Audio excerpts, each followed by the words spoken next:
لله نحمده ونستعينه ونستغفره ونعوذ بالله من شرور أنفسنا ومن سيئات أعمالنا من يهده الله فلا مضل له ومن يضلل فلا هادي له أشهد أن لا إله إلا الله وحده لا شريك له وأشهد أن سيدنا محمدا عبده ورسوله لا نبي بعده اللهم صل وسلم وبارك على سيدنا محمد بن عبد الله وعلى آله وأصحابه ومن والاه ولا حول ولا قوة إلا بالله أما بعد فيا أيها الحاضرون اتقوا الله حق تقاته ولا تموتن إلا وأنتم مسلمون قال الله تعالى بسم الله أعوذ بالله من الشيطان الرجيم بسم الله الرحمن الرحيم يا أيها الذين آمنوا اتقوا الله حق تقاته ولا تموتن إلا وأنتم مسلمون. Hadirin sidang Jumat yang dimuliakan oleh Allah.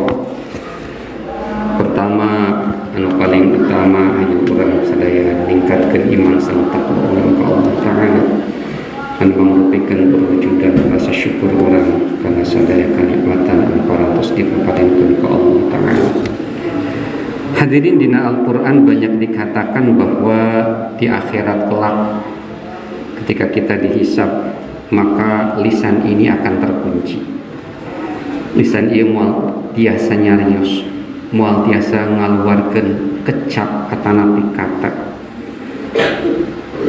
Dina salah sawios ayat dina surat Yasin nu sering ku urang diaos disebutkeun al-yauma nakhtimu ala afwahihim wa tukallimuna aydihim wa tashhadu arjuluhum bima kanu yaksibun. Dina poe ieu kami bakal ngunci kana lisan-lisan sadaya jalma. Jeung kami bakal ngajadikeun tangan-tanganna berucap dan bakal ngajadikeun kaki-kakina, suku-sukuna bersaksi atas apa yang mereka kerjakan. Dina ayat anu sanes oge disebutkeun bahwasannya dina hari kiamat nanti yang akan menjadi saksi itu adalah kulit. Didinya disebutkan wa qulu li juludihim lima syahidtum alaina qalu antaqana Allahu allati antaqa kulla syai' wa huwa khalaqakum awwala marratin wa ilaihi turja'un. Dan mereka orang-orang berkata kepada kulit mereka, mengapa kamu menjadi saksi terhadap kami? Kemudian kulit mereka menjawab, Allah yang menjadikan segala sesuatu pandai berkata. Allah telah menjadikan kami atau saya, kata kulit, bisa berkata-kata, dan dialah yang menciptakan kamu pada kali pertama, dan hanya kepadanya lah kamu dikembalikan. Pertanyaannya adalah, hadirin, kenapa Allah harus membuat lisan ini terkunci? Padahal kalau Allah mau bisa aja lisan ini Allah buat untuk berkata sejujur-jujurnya. Bukankah di yaumul akhir itu tiada Tuhan, tiada raja, tiada penguasa yang lebih berkuasa daripada Allah? Sebetulnya pelajaran yang bisa kita pelajari dari rangkaian ayat ini dan dari pengalaman yang pasti kita semua akan alami adalah bahwa Allah mengajari kepada kita bahwa kita jangan hanya melihat kepada seseorang dari lidah saja, tetapi lihatlah kepada perilakunya. Karena perilaku akan bersaksi lebih jujur daripada lidahnya. Sebagaimana tangan, kaki, kulit, mata dan telinga itu akan jujur berkata dan bersaksi kepada Allah atas apa yang telah mereka kerjakan, atas apa yang telah kita kerjakan selama kita hidup ini. Karena lidah ini bisa bersilap, bisa berbohong, bisa berdusta, dan bisa mengingkari fakta. Meski hati kecil, kolbu dan nurani berkata A, tapi lidah bisa membalikkannya menjadi B, C, bahkan Z sekalipun. Karena dorongan nafsu yang dikendari oleh setan yang menggoda kita untuk berkata bohong. Hadirin, ada satu fakta yang menarik di dalam ilmu penelitian.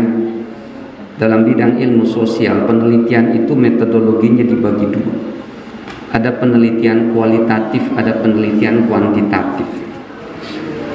Dalam penelitian kualitatif yang sifatnya datanya itu sifatnya kualitas, bukan jumlah. Metode pengambilan data itu diantaranya ada bentuk wawancara dan ada bentuk pengamatan.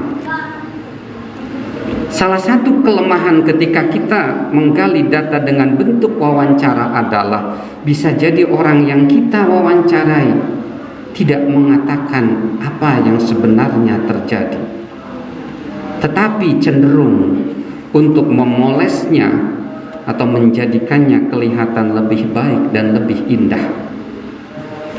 Makanya kemudian ada metode lain yang namanya observasi. Observasi itu adalah pengamatan. Diamati perilaku orang-orang yang kita wawancarai, dan dari sana kita bisa menangkap kebenaran yang sebenarnya. Karena bisa jadi apa yang dia sampaikan ketika diwawancarai dalam prakteknya tidak sesuai dengan apa yang mereka perbuat. Dari sini hadirin yang dimuliakan Allah, kita bisa mengambil pelajaran bahwasannya apa yang kita lakukan, perilaku kita, tindakan kita, maka itulah sebenarnya yang akan lebih berbicara dengan lebih kencang, yang akan berkomunikasi lebih kuat daripada lisan yang kita ucapkan. Kalau kita tafakuri, lihatlah lisan kita itu hanya satu, tetapi mata kita itu dua, telinga kita itu dua, kaki kita dua, tangan kita dua. Itu artinya kita harus lebih banyak menunjukkan tindakan daripada ucapan, lebih banyak mendengarkan daripada berkata-kata, lebih banyak melihat dan mengamati dan mengambil pelajaran daripada mengoceh, ngomong kesana kemari yang tidak ada manfaatnya. Allah ciptakan lisan kita hanya satu, agar kita tidak banyak berbicara, tetapi kita harus banyak bergerak, bertindak dan berbuat. Karena tindakan dan perbuatan itulah yang akan banyak dinilai oleh orang. Ada istilah yang sering kita katakan, yang sering kita dengarkan, omdo, omong doang. Artinya dia hanya bisa ngomong, tetapi dalam tindakannya nol besar. Ada lagi istilah NATO, NATO, no action, talk only. Tidak ada tindakan, yang bisanya hanya ngomong belaka. Itu adalah cibiran-cibiran bagi mereka yang hanya bisa berkata-kata, tetapi miskin tindakan, miskin realita, dan miskin perilaku yang berdampak dan berguna. 3 pesan yang ingin disampaikan dalam khutbah singkat ini. Yang pertama, jagalah perilaku kita, karena perilaku lebih kencang bersuara dan berbicara daripada mulut kita. Ada dalam ungkapan yang banyak diungkapkan oleh orang-orang barat, melihat itu meyakinkan. Penglihatan masyarakat, penglihatan Allah Ta'ala terhadap perilaku kita itu lebih meyakinkan daripada ucapan kita. Yang kedua, sedikitkanlah berbicara, sedikitkanlah komen. Kalau sekarang mungkin berbicaranya adalah dengan menggunakan jari kita.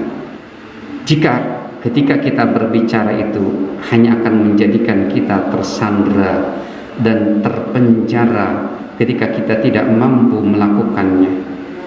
Dan harus diingat bahwa kata-kata kita akan dipertanggungjawabkan baik di hadapan manusia ataupun di hadapan Allah Subhanahu wa Ta'ala.